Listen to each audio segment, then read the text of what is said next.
tu ni hon hoi la hon man tang pia a thok ken ni lo pi tang mo sa ibia percent phat ma sa helan pasien o hoya tu ni mi tam piten tu ni hun te mo da mo thei no lo lai wa eite ama be thei ding le athu te gen khom thei dinga hun hoi hun pha te ang bol sa zen avia la velin i pasien min phat a hi tunia ei a thok ken ni ya bang thu gen le hoi do chi ka ngai sut na oma emau lampia holzin mini te thu ki holim lei de hoi ka sa emau holzin na bang dinga I chep hau poimo he chi thu tam ki min ki holim le de hoi sa lai sang to pan san ding in lu bung som ni le li pan san ding wa akal kala isim thading wa bung sau pi ta hi chiang in sim khale bun teng be de hi chiang in akal kala gen le hoi sa he iti Ethiopia yut masangon pasien kunga panpina nei masabawi lungsia tumang panang mandan na tenang pi atunia na thoken ni lo pi ta te mo thei tang thianan ko ya mi tam pi ten tu ni hunte tanguda tang thino lowa aum lai wa tunia ko te hi lungsia da na thu te gen khom thianan ko je na min kang phat wa hi nang man tamin na thu te thupang pia sa le na gau siang thowin hing polin len nang ma gen ki tu hin len ana siam tu jong nang ma hing hi in len hingum pin chin nang ma khut ha ra hi kem set mang pa Jesus Christ min kang thum a hi amen tu nei thu gen dingo pulana kang nei dinga emang lampi holzin na ho luk chi lo le khapudanga akimo khasia luk bungsom le ni mai maya akimu a o chen hi emang holzin na lampi Jerusalem ma ki pada hi tana elai siang thowa luk bungsom ni li changsom le thuma tai sagi akichia hinala khen khatein kilometer som le ni I 7 miles chi jong oma kilometer som le ni agam lai a hisab ding zo oma 3 days journey che again pol jong oma ni thum lampi zot na hi chi jong oma to na hi holzen mini te hi mi khari amina ki pha Cleopas akichia akhat hil amena ki gen khalo zen I thei si wa gen thei si wa hi tana emau ku hagau gama I ahiat na bang he ji hi gen no ma lungul na ta ta china ahia emau ku ji hi to bana tami mi kholzin mini te emau lam pe kholzin mini te apada bang he imu thei u ji a hele lampia lungki ta ki holim ahi danu le lung kham ama hi dan te mu thei ding na oma to bana aki holim lai ta un akalwa mi khat mi khol khat an ki jep luda to che mi khol pain atop da lama athu top da lama lungnop na thupi ta kum to na lungnop na pia hi dan I mu theiwa to sia in emau lampi khwalzin na lampi I chep hat te ding poimo hi dan te ikian lang no mo hi tekhin na khat kan gen dinga leng khadin lenggam khat anaya to mi leng pan ni poimo khat ang siam khia to ni poimo a mi tam pi te ang chial khoma to ami chial khom te maya mi li hi pa toi dingin ang tuam ai nominee chawai ang tuam khen khia ra to ni mi li te hi le akhat na pa namasa pen pa hi le philanthropist ke chi mi to ngai mi ki phalma ma mi house ma khat hian ama hindan te leng pan angena adam sungni te chongai ta asang le to bana mi zong te pan pi ngai te na pan pi jeng hi jen pa toi ding in hoi sa to bana ani na pa hi le physician na ki chia ei ha min gen hi lei zato doctor ichi a hi dinga ama pa hi le ama hin ko te angen ki a leng pan bang chi na chi le ama pa jong hi mi pan pi dam lo te en kol akum a hin ko te lan khia pe khia hun te pe khia hi changin pa toi ding en hoya sa ma pa jong athum na pa angen ki athum na pa le ukil lawyer ke chi ya ta lawyer pa ukil pa hele a hin ko angen ki a adi ta na avai hom siam na le di ta hoi ta thu khen thei bi hi changin pa toi ding hoi ang sakia ali na pian hi a hi le numei upasim khat a hi to numei nu jong ahin ko te angen kia ama nu le hin ko mi khingai niam I cheidan mitha umdan me le puama kilom ta lom ta hing ni a hiya mizo usia lamdang asawa to mi mona amano ma pe hi a hel lengpan amanu ko hi chin he adonga amanu hi le ichia masanga igen mi thumte philanthropist janga physician janga lawyer tami teng tum siam ke tu sangsia hi a teacher a hi a chia to na lengpan a hin dan te ena et lom na te a hoina te chen angin to a hila zong lengpan hi bangai tu ade thei sia bangma awat pia ta ding ina asim sia a hin dan te ki padin bangma mu khiat ding thupi nei lo ina kilanga to a lengpa banga hi ei zong hi ikimi pa mai hat tom song society sunga in sung te a na hoi sem degree le title bangma nei sila zong mang pa adian ki sang ngi nge in sung i hat tom song tam pi oma to te thei phalo bang tu ni tana leng pan do na thei phasia ya amau polzen lampia mini ten akunga ko i he Jesus Christa hi lam athei siwa to ma bang ei ten zong i hin khwa ko ye ang ho pi ko ye ang wal zo tu ko ye ang vie jing tu ko ye ang hi tu ji ho ina mang hil khalen wa hi achin itupi ama polzen na lampia mini peite ku bang thu aki holi modo ichi a hi le Jesus Christ athoke na thuwa lungwai ma ma hi dan imu theya tami thu igen ma sang dewin hatwein Good Friday izang tawa tunen Easter Sunday athoke na ni a hi tami ki kala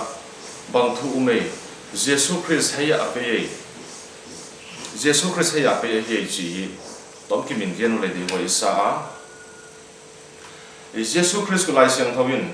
Ephesus te bungli changko changsom na munyam piana akum su hi a kichia tana ngai dan thum ang piang kia ngai dan khat na hi le misi khuwa hagau te kunga khan tan ha gen ding aba pe a hi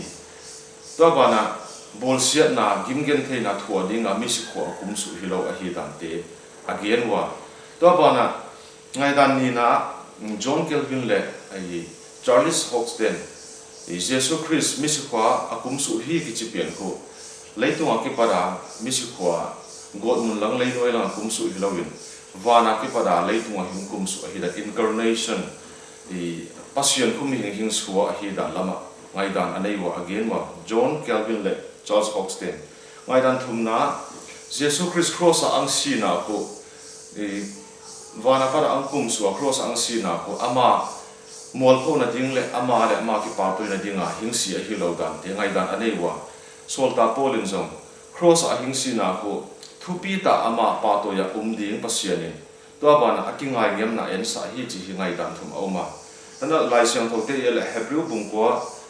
changsom le khat changsom le ni te lup som ni le thum som ni le gu tia i dai le Jesus ko misi khwa paradise pasien kunga darega pe a hi dan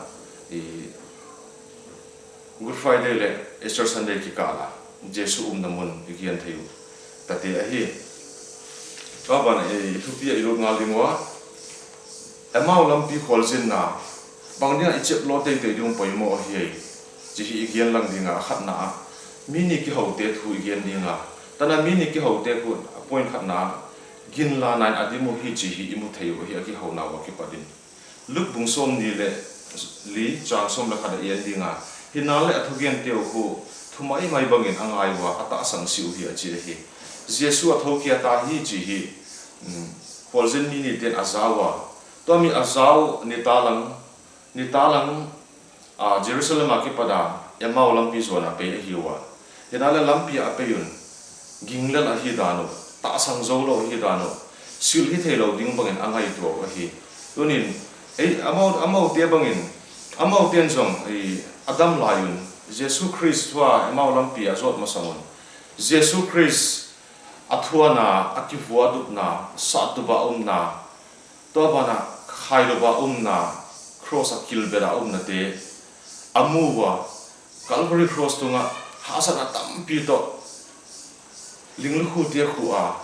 ken khobial ka zo ta hi chi azawa hinala to mi azab bum bum jong aginglal ve ve wa hi tunin ai te zo amau te bangin ihin khwa pasien thu izawa imuwa pasien late izawa yahat toma insunga social media te imuwa helezo iginglal ve ve hi tunia khozen mi te bangin ikilam dan nau bang ma lo hi dan mu thei dingin oma appoint ni na ilut nga linga thuta to aki ho ko common alam pi wa holzin alam pi ema wa tu ma samon thuta a lunglu tai an ki ho hi ji hi mu thei na ki a lut bung som ni lali chang som de lia yen dinga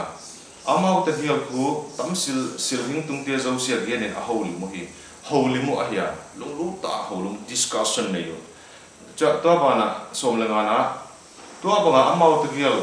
holi ma aki kup khom lai ta un jesu ma man amau avanai amau te hial to azo khom mo hi achia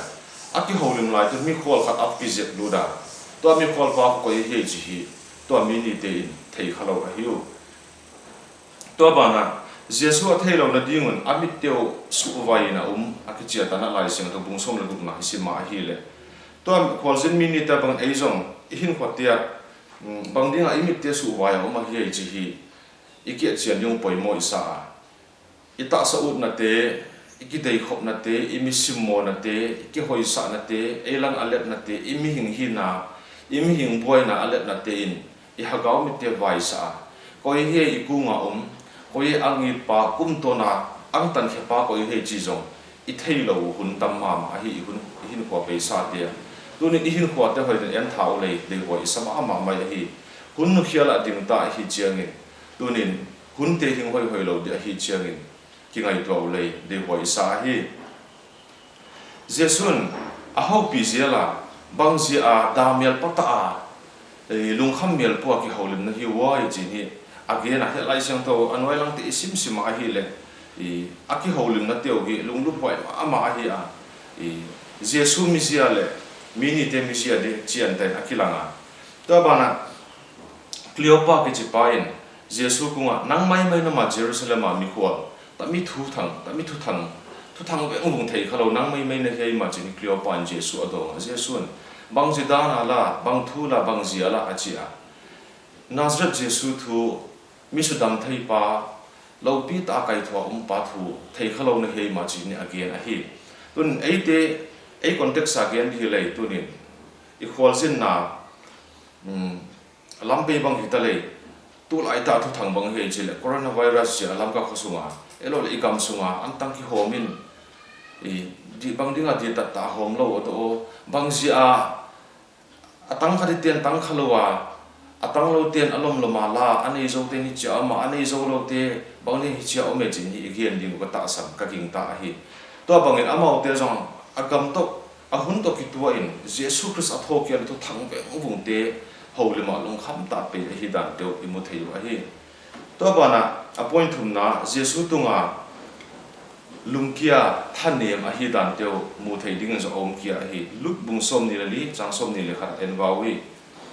hinala koten israel te tan khe pa ding ama a hi chi ka kini mo hi israel te tan khe pa ding messiah israel te politics ta azong atan khe ding pa hi chi kinep na li an ta ka nei hi chi hi mini te holzin mini te apanin za thei au ma hi lai siang thowa ki panin to bana jesu tunga athanem dan teu alung kham dan teu amang bat dan teu tana aki holum na teu apadi imu a tun eite zong amau gel bangin ni tang hin khosat na jesu tunga ithanem mun atama bangni ka thum na hing dong lo bangdinga kakana te za umlo bangdinga ka hasat na te lamanga umlo bangdinga ka hin khote hi banglom lama gen thei bangdinga mi sanga jong nei lo zo jahi ithanem na jesu tunga ilung kiat na hun tam pi ding ka ngai su da to bang hun chia bangchin diai bangchin hin kho imange koi ibel li koi tunga lung kim ta hin kho mang di to ni kingai to bawi bangchin hun isangai chi khu ikingai to ding wa de bo isa hi ko ye ikunga thubian tu ko ye ang hopi ko ye do ang lampui jing tu ne tan cha angum pi tu ko ye chi ithei lo a hi to mi thei digin mi ma kha chiat lai sang tho te pan sana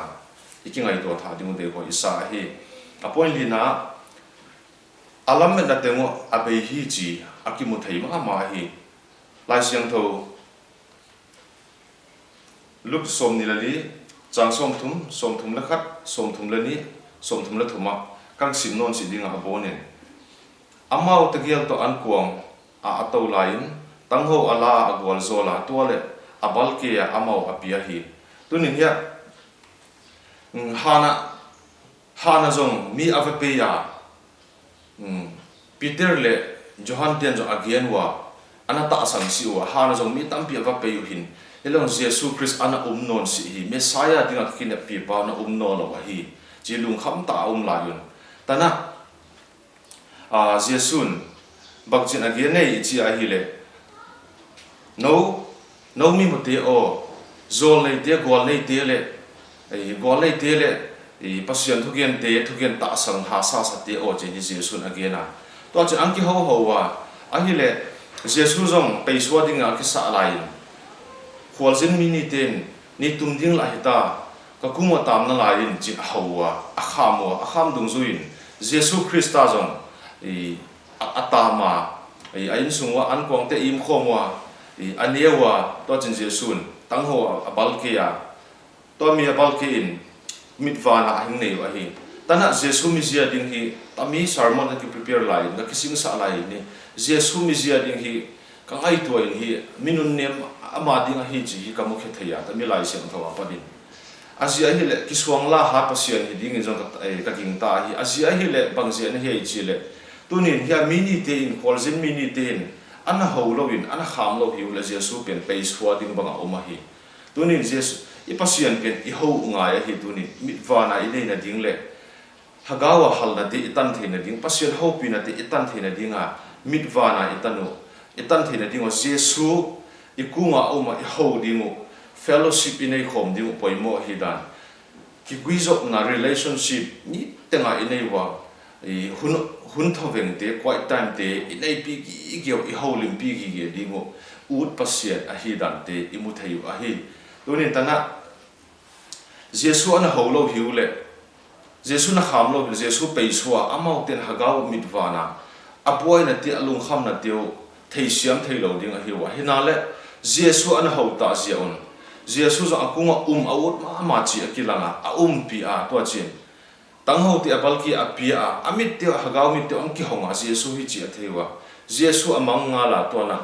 to me da ka ma aman to mi hun ma mai ta na lai seng tho te akige na isimut wa hi le luk bung som ni la li te simulai hi inmun te ana simulai chiang ta ki gel a hi to te kang simnon si dinga i hun tamlo hi chiangin tana mit amidu angwa Jerusalem lam zuanin to ami hun ma in ading khiawa Chris khantan hoi Jesu athau ki ata hi Simon ko ngajong Simon Peter ko ngajong akilang hi chi hi tang ko ding in Jerusalem lama to mi da ka ama to mi hun ma ding khie pe in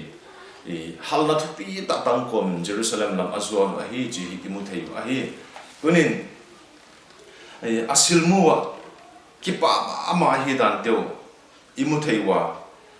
luk bung som ni lali chang som thum to som thum la thum ki kala imu thei a hi to chin Jesu Christin tana again teng tua emau lampi khol zin na a ikikup khom tamilai sang thua igen khom teng khu bangjin iphat tuam pi thei duwai bang hi izil khiat thei dingu tamilai sang thua ki pada tunia tana khol zin mini te banga ikunga Jesu Christa hilam thelo imit hagaw mit teu su vaya su miala to mi ko bangjidana vasa thei hi chi ko Jesu Christ ahi avasa tu ko Jesu Christ ana ho ziawa ana kham ziawa ana chial ziawa ngai nguda Jesu Christ ahat ziawa mitwana tang ahi dan teu imu theiwa tun 18 jong ta khwalzin mini te bangin ihin kho tewa Jesu Christ ha ngi dingu poimo mama hi I khwalzin naw ni tum kwan ahi ta tunin ihin kho beikwan hita in lamzuana ipehunu hita izot na gamula chiza hoi mama na ten si na ten ang na lamchan na mun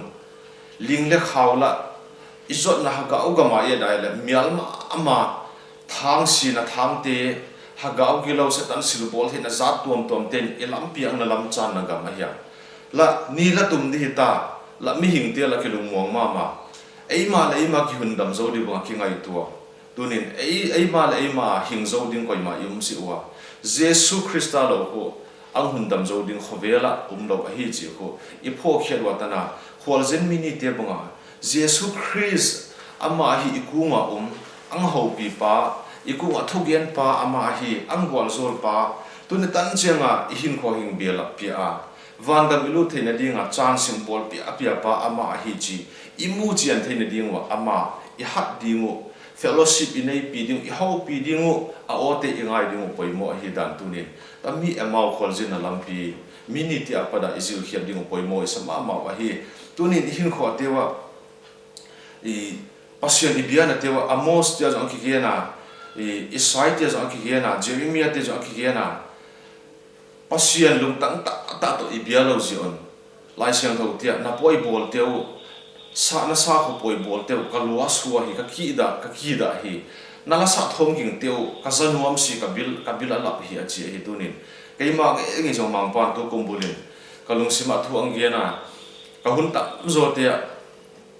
pasien telwa ana sem ala sa athu gena ana sem kana ki zat na te mang pan kalung sunga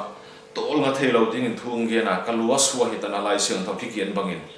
na performance te ki da hi kalua suwa hi nang bian te kalua suwa ma hi chi ni mang pan ang gena ka kisia ma ya pasien ma ya mang pa mi khial ka hi ngai da min nang ma tel lowin na ka sem non si di nang ma dong ngit nge din nang ma lem sa na bangin ka pe ta ding hi mang pa chi ka khila khia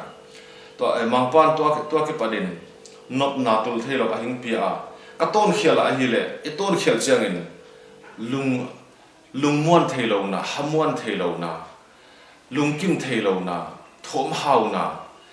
guilty feeling ichi sa pha ma to mi khu sing a hia to mi inei lo wa lung mo ta hin kho iman thena dinga Jesu dei bang haka la thuta ama ibia ding ko aman dei hi puni na koi man na sem thelo hi ama na bo isep ding ni ama na sem dinga hin ko pia hiwa ama na sem dinga amin thupi na dinga siama hi dan teo a thain thei thau le dei wa isa hi pasia den atu siang tho gian te tan cha thu pa pia helen zatu te le en tu te zo sia tunia pasian mel mu thei ding mang pa bi mal kha chia thing longin ing tham ta hen mang pan thu pina tang hen len I thu gian te tu tan ni zo goi mang pa ku ki pa thu gian dei boi to me ku o hun top na hi ding hi halo be mang pa pasian ka ki pa hi nang man tam na hen na te nang pi na thu ka gian teu na lai siang tho ka sut teu mang pa ka sut khialu ka gian khialu le na ngai dam na kang thu mo a hi mang pa pasian nang bang kim bol thein na thu te gwal zol il len ngai khe tu za tu te so sialung sima nang mai thu gen a emau lampi khwal jin mini te banga mang pa pasien nang ma ka hingmu thewa ka hagaw mit teu suwa thina dingen nang ma hing chial ngut ngura ngai ngura tang ta a nang ma to khom ki fellowship uda